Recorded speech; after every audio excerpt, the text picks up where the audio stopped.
On the 24-hour economy, again, President Mahama and his government do not believe in ad hoc policy making.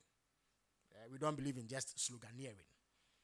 When you want to set up a system, it is better to be meticulous and take the time required to set up the structures properly, so that when you take off, you don't suffer some of the implementation hiccups that other programs have suffered. Indeed, a wise man once said that a fool learns from his own mistakes, but a wise man learns from the mistakes of others.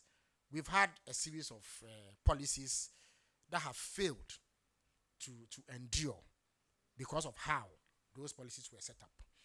We have taken a cue and therefore are working meticulously and painstakingly to address this. So the president had appointed an advisor in the shape of Mr. Guzitano, who recruited a team who have been working on this.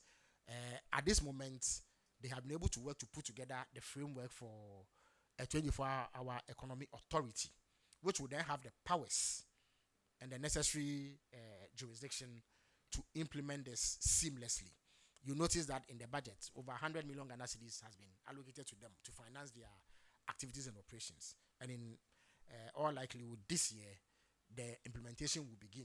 Once they set up properly, then organizations that are interested in this 24-hour economy program can then register and benefit from the incentive packages that were advertised when we were campaigning. Indeed, there are public organizations that are already doing that. Last week, I was with the president when he visited the Ghana Publishing Company Limited, and they showed that because of the introduction of a 24-hour economy policy or 24-hour operating policy, their revenues have shot up dramatically, and they are in a much better position than before. The ports, or the Tama port, has also started a similar activity, and it is the hope that by the close of this year, more organizations will come on board because the authority would have been set up and they will have the capacity then to engage.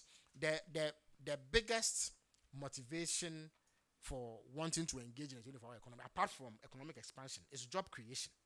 Because you know that the unemployment situation in Ghana is unacceptably high. I have been looking at some data that the Ghana Central Service sent me. Unemployment is around 12.6%. Last, in 2024, it was around 13.8%. So there's a slight improvement, but it's still too high and not acceptable. There are millions of Ghanaian youth who want to work. They are highly educated and want some employment so that they can eke out a meaningful living. They don't have the opportunity because they are not employed. So the 24-hour economy is designed to expand the economy and create room for more employment for our youth, and it will be rolled out in the way that